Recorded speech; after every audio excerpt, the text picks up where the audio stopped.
Alright guys, welcome back to the channel. Thank you for checking the video out today. We have more PlayStation news, rumors, and leaks to go over and cover today. So before we get into these topics, as always, do me a big favor. If you do end up enjoying the video or finding it informative, be sure to leave it a like. It really does help with YouTube's algorithm. And if you are new here to the channel, please consider hitting that subscribe button as well. The first topic we're talking about very briefly is the official confirmation from Sony for the PlayStation Plus monthly games of July. Now, we just talked about this in the last video because they leaked out, and it turns out that the leak was accurate.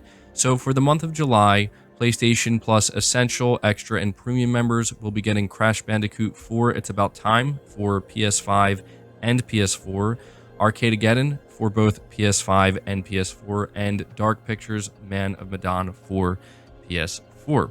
Now, in general, it seems like people are actually very happy with this lineup for July, and especially when you look at Crash 4, a lot of people are saying that this is a great game to be getting as part of the monthly lineup. So let me know down in the comments below if you're planning on playing any of these games. I'll probably give Crash 4 a try. I've heard nothing but very good things about that game, and I've actually heard really good things about Arcadegeddon as well. So these are the two titles I might have to try out. But yeah, let me know what you think of the July PlayStation Plus lineup. We're moving on to the next topic though, which talks about the elephant in the room, that being God of War Ragnarok, and what is going on with this game and what exactly we should be expecting tomorrow on June 30th. Well, I have a pretty significant update for you guys, so we're just going to get into it. So the first update comes from Jason Schreier. This is reading from PlayStation Lifestyle, where it says the latest information from insiders suggests that God of War Ragnarok's release date news will come tomorrow on Thursday, though it wouldn't be revealed during a State of Play presentation. Instead, the release date is expected to be confirmed in a standard PlayStation blog post, potentially accompanied by a trailer. So over on Twitter, an individual replied to Jason Schreier in regards to God of War Ragnarok and said that people have been quoting him for the past 3 weeks, talking about getting some type of show or State of Play announcing God of War Ragnarok's release date. And so Jason replied by saying, "I said Sony is expected to announce God of War Ragnarok's November release date soon. Yes, I didn't say anything about a show." And that is true. Jason Schreier never did say anything about a show or State of Play. It's always been assumed that Sony or Santa Monica would be doing some type of State of Play, and even when you think about the snitch essentially letting everybody know that on June 30th is when we're going to get new information on God of War Ragnarok, it was assumed by myself as well as many others that that new information would come in the form of a State of Play. The timing does seem right, but at this point it's obvious it's not going to be a State of Play. Instead, it's going to be the announcement of the release date as well as maybe the different editions. Tom Henderson over on his Twitter account says Santa Monica / Sony right now preparing to announce something to give God of War fans some life. Beneath that, he says collect the hints out there and you can piece together what will be announced soon. And he did reply to somebody who said it's happening June 30th. It won't be a State of Play, just a gameplay trailer and blog post. And Tom replied by saying not even a gameplay trailer. At this point in time, it's become very clear what we can expect tomorrow. And to further back this up, I'm actually going to refer to my Twitter account because I actually had Corey Barlog respond to something that I said, which I obviously wasn't anticipating, but I think it maybe lends credence to what we can expect tomorrow. I simply said, I wonder what God of War Ragnarok's Collector's Edition will contain, and Corey replied with the thinking face emoji.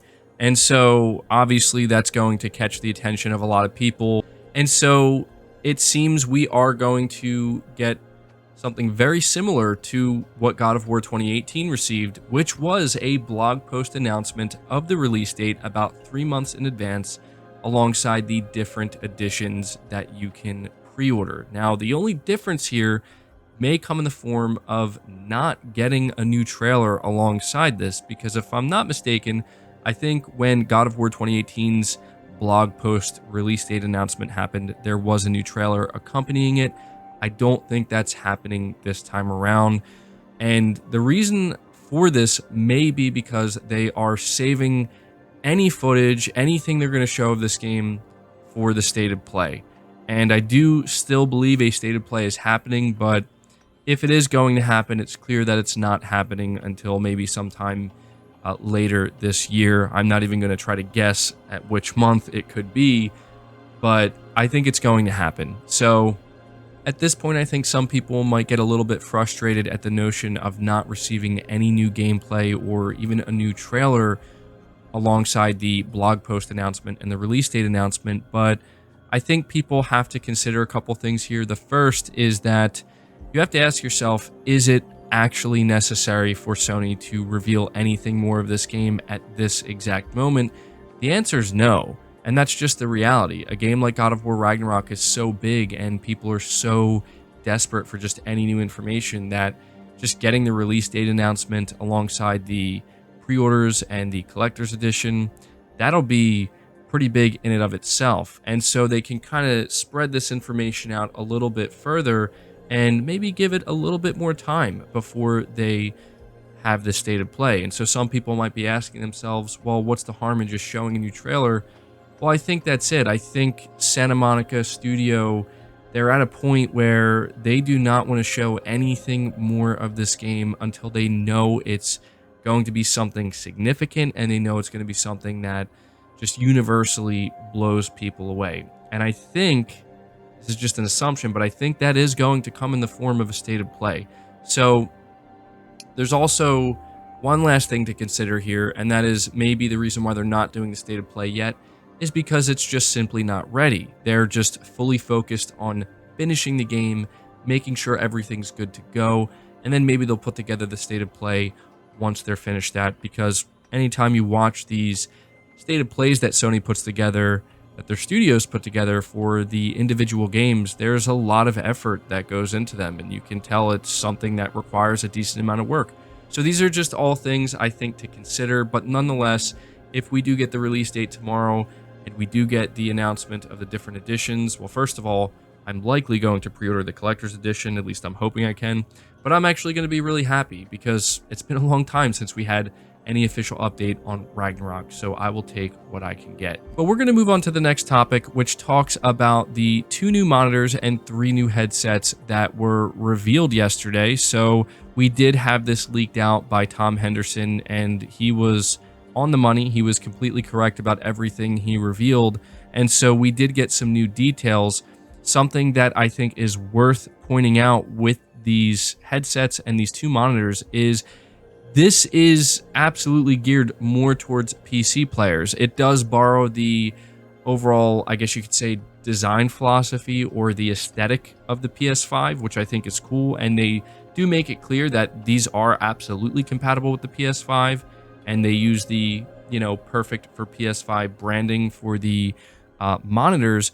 But Sony made it clear that this is a move for the PC market and for pretty much all gamers, and not just specifically for PlayStation. And I think a big part of this is because we're really beginning to see just how seriously Sony is taking the PC market. I mean, if you didn't realize by now just how serious they are taking it with the announcement of games like Spider-Man and The Last of Us Part 1 more recently, I mean, this should help kind of give you a better idea. Sony is making a lot of live service games that are coming out in the next 5 years. There's no doubt that quite a few of these live service games are going to be competitive. And that's the thing, is when you think about this branding, the in-zone, as they're calling it, it is essentially being geared towards very competitive PC gamers.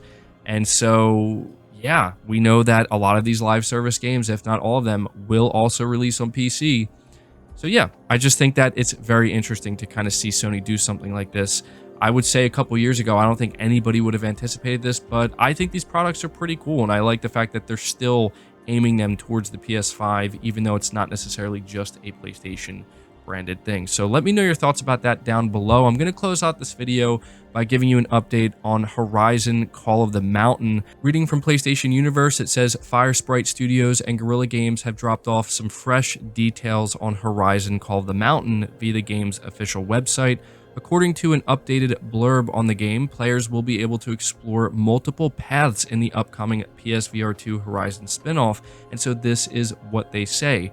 Conquer colossal peaks, overcome fearsome machines, and uncover a hidden danger to the world of Horizon as you answer the call of the mountain in an immersive new adventure for PlayStation VR 2. Enter a living, breathing world of dangerous machines, tribal lore, exciting quests, and new and returning characters.